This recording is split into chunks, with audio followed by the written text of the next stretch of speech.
దూత వెళ్ళిపోయిన తరువాత దేవరాజగు ఇంద్రుడు కూడా యమధర్మరాజు, పవనదేవుడు, కుబేరుడు, వరుణుడు మొదలగు దేవతలను పిలిపించెను. వారితో ఇట్లు నుడివెను: మహిషాసురుడను పేరుతో ప్రసిద్ధుడైన దైత్యుడు కలడు. అతడు గొప్ప ప్రతాపవంతుడు. ఇప్పుడు దైత్యులకు రాజు. అతని తండ్రి పేరు దంభుడు. పరమును పొంది సదా అభిమాన గర్వముతో కన్ను మిన్ను కానక సంచరించుచుండెను. వందల కొలది మాయలతనికి తెలియను. నేడు అతని దూత నా వద్దకు వచ్చి ఉండెను. లోభి అయిన మహిషాసురుడు స్వర్గమును హస్తగతము చేసుకొని కోరికతో దూతనిచ్చటకు పంపెను. ఆ దూత నాతో ఇట్లు పలికెను: దేవేంద్ర, నీవు దేవలోకమును వదిలిపెట్టుము. వాసవ, నీ ఇష్టము వచ్చిన చోటికి వెళ్ళుము. మహిషాసురుడను పేరుగల దానవేంద్రుడు మిగుల విశిష్టమైన వ్యక్తి. ఆయన ఆధిపత్యమును స్వీకరింపుము. ఆయనను సేవింపుము. అతడు మిగుల దయగల మహారాజు. నీ పోషణకు కావలసిన ఏర్పాట్లనన్నింటినీ సముచితంగా చేయును. ఆయన పరిచర్యయందు లగ్నమైన సేవకుల మీద ఎన్నడూనూ కోపము ప్రదర్శింపడు. దేవేశ, ఈ విషయములు నీకు అంగీకారము కానిచో స్వయముగా యుద్ధము చేయుటకు ఏర్పాట్లను చేసుకొనుము. నేను తిరిగి వెళ్ళిపోగా దానవేంద్రుడగు మహిషాసురుడు నీ మీద దాడి చేయును. సురవరులారా, మహిషాసురుడు మిక్కిలి నీచ స్వభావము కల దానవుడు. వాని దూత ఈ మాటలను చెప్పి వెళ్ళిపోయాను. అందువలన మనం ఇప్పుడేమి చేయవలెనో ఆలోచింపుడు. దేవతలారా, బలహీనుడైన శత్రువును కూడా ఉపేక్షింపరాదు. ఇది బలవంతుడగు పురుషుని లక్షణము. విశేషముగా బలాభిమానము కలిగిన బలశాలురైన పురుషులు సదా ప్రయత్నశీలురై ఉండవలెను. బుద్ధిబలమునకు అనుగుణముగా నిరంతరము ఉద్యమశీలురై ఉండవలెను. గెలుపు ఓటములు ప్రారబ్ధాధీనములు. దానినెవరు ఆపలేరు. మహిషాసురుడు దుష్టుడు. వానితో మైత్రిని చేసుకొనుట కూడా సరి అయినది కాదు. వాడు మిత్రుడైనప్పటికీ వాని వలన ఏ ప్రయోజనమునూ సిద్ధింపదు. మీరు సముచిత ఆలోచనాపరులు కనుక ఈ విషయమును పదే పదే పరిశీలింపుడు. ఆకస్మికముగా అతని మీద దాడి చేయుట కూడా సరి అయినది కాదు. శీఘ్రగాములు, నేర్పరులైన గుప్తచరులను అచ్చటికి పంపవలెను.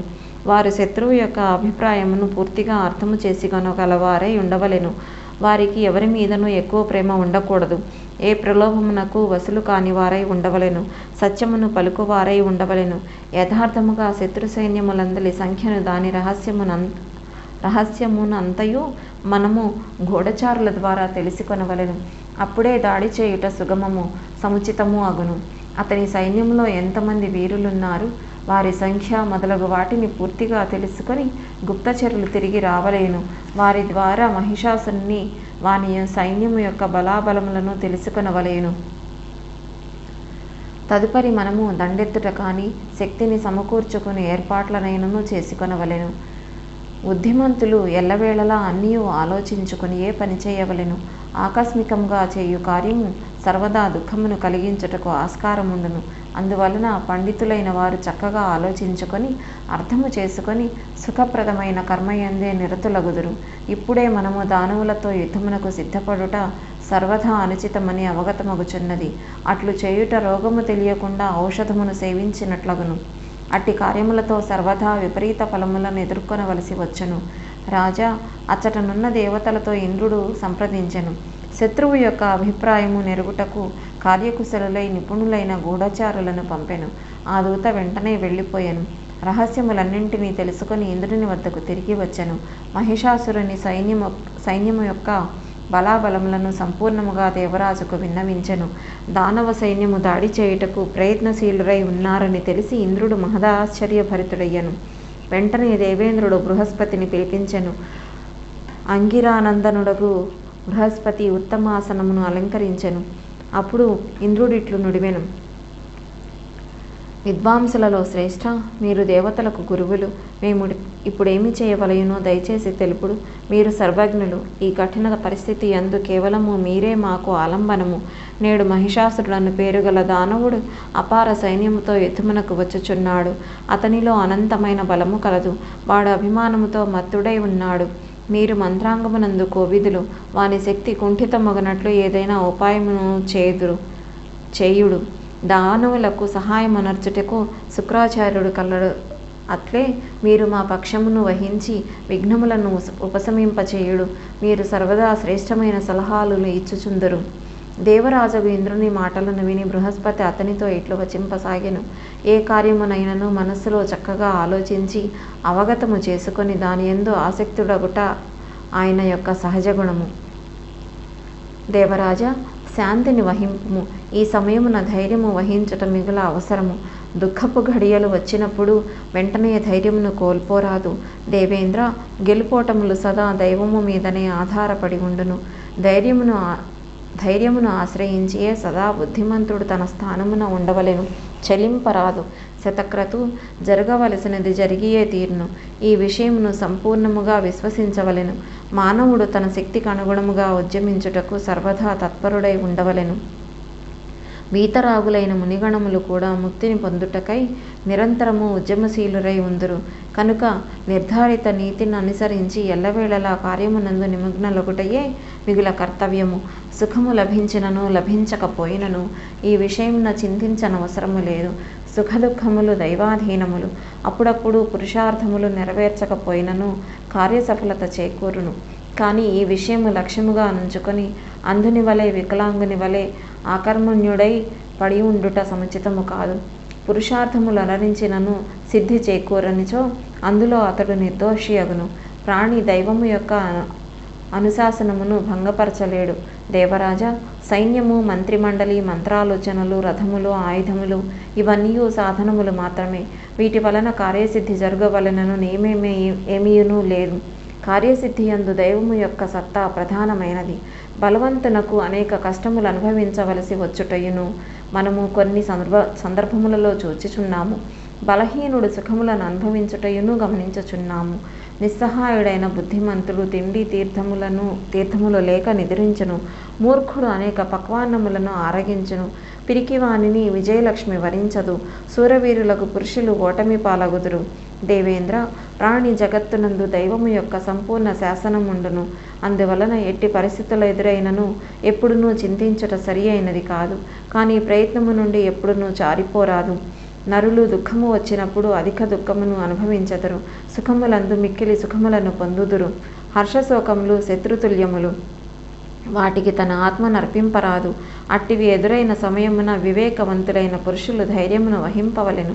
అధైర్యపడినచో దుఃఖము భయంకర రూపమును దాల్చి మన ఎదుటికి వచ్చును. ధైర్యము వహించినచో అట్లు జరగదు. కానీ సుఖదుఖములు ఎదురైనప్పుడు సహనశీలుడై ఉండువారు దుర్లభము. హర్షశోకములు కలిగినప్పుడు సద్బుద్ధితో నిశ్చయించి వాటి ప్రభావముతో ప్రభావితులు కారాదు. అట్టి వారికి సుఖదుఖములు సమానులే. అట్టి పరిస్థితులలో ఇట్లా ఆలోచించవలెను: నేను నిర్గుణను, నేనెప్పుడూ నశింపను. ఈ 24 తత్వముల నుండి వేరుగా ఉన్నాను. నాకు సుఖదుఖములలో ప్రయోజనం ఏమి ఉండును. ఆకలి దప్పులు ప్రాణములలోనూ, శోకమోహములు మనస్సునకు, జరామృత్యువులు శరీరమునకు సంబంధించినవి. నేను ఈ 6 తరంగములకు రహితుడనై ఉన్నాను. నేను కళ్యాణ స్వరూపుడను. శోకమోహములు ఈ శరీరము యొక్క గుణములు. నేను వట్టి చింతనలో చిక్కుకొనను. నేను శరీరమును కానీ దీనితో నాకు శాశ్వతమైన సంబంధము కానీ లేదు. నా స్వరూపము అఖండము, ఆనందమయము. ప్రకృతి వికృతులకు నా ఆనందమయ స్వరూపముతో సంబంధము లేదు. అట్టి ఎడల దుఃఖముతోనూ సంబంధమేమీ ఉండను. దేవరాజా, సత్యమనస్కుడవై ఈ రహస్యమును చక్కగా అవగతము చేసుకొని మమతారహితుడవు కమ్ము. శతక్రతు, నీ దుఃఖము తొలగుటకు మొట్టమొదటి ఉపాయము ఇదియే. మమత చేతనే మిక్కిలి దుఃఖము కలుగును.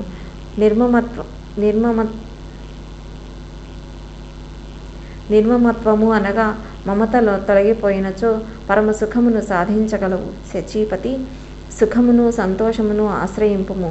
సంతోషము తప్ప సుఖమునకు ఇంకొక స్థానమే లేదు. లేక దేవరాజా, నీ దగ్గర మమతను దూరము చేయుటకు జ్ఞానము లోపించినచో ప్రారబ్ధ విషయమున వివేకమును ఆశ్రయించుట మిగుల అవసరము. ప్రారబ్ధ కర్మలు అనుభవించకుండా తొలగిపోవు అనేది స్పష్టము. ఆర్య, సకల దేవతలు మీకు తోడ్పడుదురు. నీవు స్వయముగానే బుద్ధిమంతుడవు. అయినప్పటికీ జరగవలసినది జరిగియే తీరును. దానిని నీవు ఆపలేవు. ఇట్టి స్థితిలో సుఖదుఖముల చిక్కులో పడకూడదు. మహానుభావ, సుఖదుఖములు రెండును పుణ్యపాపముల క్షీణతనే సూచించును. సుఖము లోపించినప్పుడు కూడా పండితుడు సర్వదా ఆనందానుభవమునే పొందవలయును. అందువలన మహారాజా, ఈ సమయమున యోగ్యులైన మంత్రులతో సంప్రదించుము. విధిపూర్వకముగా యత్నించుటకు నడుము కట్టుము. యత్నించినచో అనుకూలమైనదే ఎదుట పడగలదు. దేవగురువగు బృహస్పతి మాటలను విని ఇంద్రుడు అతనితో ఇట్లు పలికెను: నేను మహిషాసుని హతమునర్చుటకు యుద్ధమునకు ఏర్పాట్లు తప్పక చేసి కొందును.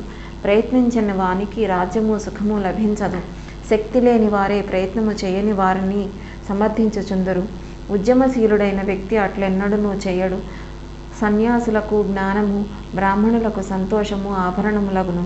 కానీ ఐశ్వర్యమునందు అభిలాష కలవాడు ప్రయత్నము చేసి శత్రువును నశింపచేయవలెను. ఇదియే అతనికి అలంకారము.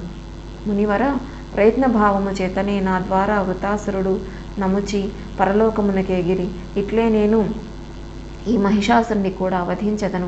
నాకు దేవగురువు బృహస్పతి మరియు శ్రేష్టమైన వజ్రాయుధ బలము సులభముగా ప్రాప్తించినవి. విష్ణు భగవానుడు, ఉమాపతియకు శంకరుడు నాకు తప్పక సహాయం అనరించెదరు. మునీంద్ర, గౌరవమును ప్రసాదించుట, ఇతరుల కార్యసాధనకు తోడ్పడుట నీ స్వభావమే. నేను సైనికులను తీసుకుని మహిషాసురుని మీదకు దాడి చేయుటకే పూర్తిగా సంసిద్ధుడనై ఉన్నాను. నీవు నా క్షేమమును కోరి రక్షోఘ్న మంత్రమును దయచేసి జపింపుడు. ఇట్లు దేవరాజు ఇంద్రుడు పలుకగా బృహస్పతి నవ్వుచు అతనితో ఇట్లు చెప్పెను: దేవరాజా, ఇప్పుడు నిన్ను నేను యుద్ధమునకు వెళ్ళమని ప్రేరేపించను లేను, ఆపను లేను. ఎందుకనగా రణమునరించు వారి జయాపజయములు పూర్తిగా అనిశ్చితములు. శచీపతి, నీవు బుద్ధిమంతుడవు. ఇందులో నీ దోషమేమీనూ లేదు. సుఖదుఖములు మొదలే నిశ్చయింపబడినవి కనుక వీటిని ఎదుర్కొనుట అనివార్యము. బుద్ధిమంతుడగు పురుషుడు నిరంతరము యత్నశీలుడై ఉండవలెను. కార్యసిద్ధి జరుగుట జరగకపోవుట అన్నది సదా దైవాధీనమై ఉండును. శచీపతి అయిన ఇంద్రుడు బృహస్పతి సారగర్భితమగులగు సత్యవచనములను విని బ్రహ్మను శరణుజొచ్చెను. ఆ స్వామికి నమస్కరించి ఇట్లు పలికెను: పితామహ, నీవు సకల దేవతలకు అధ్యక్షుడవు. ఇప్పుడు మహిషాసురుడని పేరు గల దైత్యుడు స్వర్గాధిపత్యమును చేజిక్కించుకొన కోరుచున్నాడు. ఇందుకు అతడు తన సైనిక బలమును పెంపొందించుకొనుచు ప్రయత్నములో ఉన్నాడు. దానికి నిర్విరామముగా శ్రమించుచున్నాడు. సమస్త దానవులు మహిషాసురుని సేనలో ప్రవేశించుచున్నారు. వారందరూ యుద్ధమును కోరువారు, మహాపరాక్రమవంతులు, యుద్ధకళా కోవిదులు, మహాప్రజ్ఞ. మహిషాసురుని భయముతో మిక్కిలి వ్యాకులతకు లోనే నేను మిమ్ములను శరణుజొచ్చి తిని. మీకు తెలియని విషయం ఏమీనూ లేదు. మీరు ఈ విషయమున నాకు ఉపాయము చెప్పి నన్ను అనుగ్రహింపుడు. అప్పుడు బ్రహ్మ ఇట్లు పలికెను: ఇప్పుడు మనమందరము కైలాస పర్వతమునకు వెళ్ళెదము. భగవానుడగు శంకరుడు, బలశాలియగు శ్రీవిష్ణువు నాయకులుగా యుద్ధము యొక్క కార్యక్రమమును నిర్ణయించెదరు. సకల దేవతలను సమావేశమై దేశకాల పరిస్థితులను అనుసరించి చక్కగా విచారించిన పిదప యుద్ధము నరించుట సముచితమగును. మూర్ఖుడయి బలాబలములను సమీక్షించకుండా కార్యమును చేయి మానవుడు పతనమగును. దేవరాజగు ఇంద్రుడు బ్రహ్మ మాటలను వినెను. ఆ స్వామిని తమ నాయకుడిగా చేసుకొనెను. లోకపాలులను వెంట నిడుకొని కైలాసమునకు బయలుదేరెను. అక్కడకు చేరుకొని వైదిక మంత్రముల ద్వారా భగవంతుడు మహేశ్వరుని స్తుతింపసాగెను. శంకరుడు ప్రసన్నుడయ్యను. ఆ ప్రభువును మార్గదర్శకునిగా చేసుకొని అందరూ విష్ణులోకమునకు వెళ్ళిరి. వైకుంఠమునకు చేరి శ్రీహరి భగవానుని స్తుతించిరి. తదుపరి దేవాదిదేవుడు భగవంతుడకు శ్రీహరితో తాను వచ్చిన కార్యమును తెలిపెను. ఇంద్రుడు ఇట్లు పలికెను: వరమును పొంది మహిషాసురుడు అపార అభిమాన గర్వితుడయ్యను. అతని వలన మిగుల భయముతో నేను విహ్వలతను చెంది తిని. దేవరాజగు ఇంద్రుడు భయభీతుడైన విషయమును విని భగవంతుడగు విష్ణువు అచటనున్న బ్రహ్మాది దేవతలతో, మనకు మహిషాసురునితో భయంకరమైన యుద్ధము జరగవలెను, దానిలో ఆ దానవుని వధింపవలెనని పలికెను. ఇట్లు కార్యక్రమమును వారు నిర్ణయించుకొనిరి. బ్రహ్మ, విష్ణువు, శంకరుడు మొదలగు ప్రముఖ దేవతలందరూ తమ తమ వాహనముల మీద ఆరూఢులై యుద్ధమునకు బయలుదేరిరి. బ్రహ్మ హంస మీద కూర్చొనెను. భగవంతుడగు విష్ణువు గరుడ వాహనారూఢుడయ్యను. శంకరుడు వృషభ వాహనమును అధిష్ఠించెను. ఇంద్రుడు ఐరావత గజారోహణము చేసెను. స్వామి కార్తికేయుడు నెమలిని, యమధర్మరాజు మహిషమును అధిరోహించిరి. తమ సైనిక బలమును విజయవంతముగా నడుపుచూ దేవతలు ముందుకు సాగిరి. మహిషాసురుని ద్వారా సురక్షితమై మదోన్మత్తమైన దానవ సేనను ఎదిరించిరి. అచటనే దేవదానవుల సైన్యమునకు భయంకరమైన యుద్ధము ప్రారంభమయ్యను. భయమును గొలుపు రకరకములైన శస్త్రాస్త్రములతో వారొకరినొకరు గాయపరచుచూ సంహరించసాగిరి. మహిషాసురుని సేనాధిపతి మహాబలశాలియగు చిచ్చురుడు గజమునధిరోహించి 5 బాణములతో ఇంద్రుణ్ణి కొట్టెను. దేవరాజు కూడా వెంటనే వానికి ప్రతీకారమునర్చుట ఎందు లగ్నమయ్యను. అతడు తన బాణములతో చిచ్చురుని బాణములను ముక్కలు ముక్కలు చేసెను. వెంటనే అర్ధచంద్రాకార బాణముతో అతని వక్షస్థలమును గాయపరచెను. ఆ బాణముచే గాయపడి చిచ్చురుడు గజము మీదనే మూర్ఛిల్లెను. అప్పుడు దేవేంద్రుడు అతని గజము యొక్క తొండము మీద ప్రహారము చేసెను. ఆ శరాఘాతము చేత ఏనుగు తొండము ఖండింపబడెను. అది అసువులు బాసెను. సైన్యము పారిపోవసాగెను. ఇది చూసి దానవరాజగు మహిషాసురుడు క్రోధముతో మండిపడెను. అతడు బిడాలుడను పేరుగల పరాక్రమవంతుడగు దానవుని ఇట్లు ఆదేశించెను. మహాబాహు, నీవు వీరుడవు, శూరుడవు. ఇంద్రుడు బలాభిమానుడయ్యను. నీవు వెళ్ళి అతనిని ఓడించుము. వర్ణుడు మొదలుగాగల దేవతలందరినీ చంపి నా వద్దకు రమ్ము. బిడాలుడు అనంత బలశాలి, వీరుడు. మహిషాసుని మాటలు విని అతడొక మత్తగజమును అధిరోహించెను. ఇంద్రునితో యుద్ధము చేయుటకు బయలుదేరను. అతని రాకను చూసి ఇంద్రుడు విషసర్పముల వంటి బాణములను అతని మీద ప్రయోగించెను. బిడాలుడు వెంటనే తన బాణములతో ఇంద్రుని బాణములను తునాతునకలు చేసెను. వెంటనే అతడు 50 బాణములతో ఇంద్రుని గాయపరిచెను. బిడాలుడు వేసిన బాణములతో ఇంద్రుని బాణములు ఖండింపబడినట్లే దేవేంద్రుడు కూడా అతని బాణములను ఖండించెను. తదుపరి ఇంద్రుడు సర్పతుల్యములగు తీక్ష బాణములతో క్రోధముతో బిడాలుని మీద ప్రహారము చేయసాగెను. ఆ దానవుడు ఈసారి కూడా తాను వదిలిన బాణములతో దేవేంద్రుని బాణములను ఖండించెను. ఇంద్రుడు బిడాలుని ఏనుగు తొండము మీద గదాప్రహారము చేసెను. గద తగలగానే దాని తొండము నరకబడెను. అది తొండము తెగి భూమి మీద పడిపోయెను. అప్పుడు ఆ ఏనుగు పదే పదే ఘీంకారము సలుపుచూ వెనుదిరిగి దానవసేనను త్రొక్కసాగెను.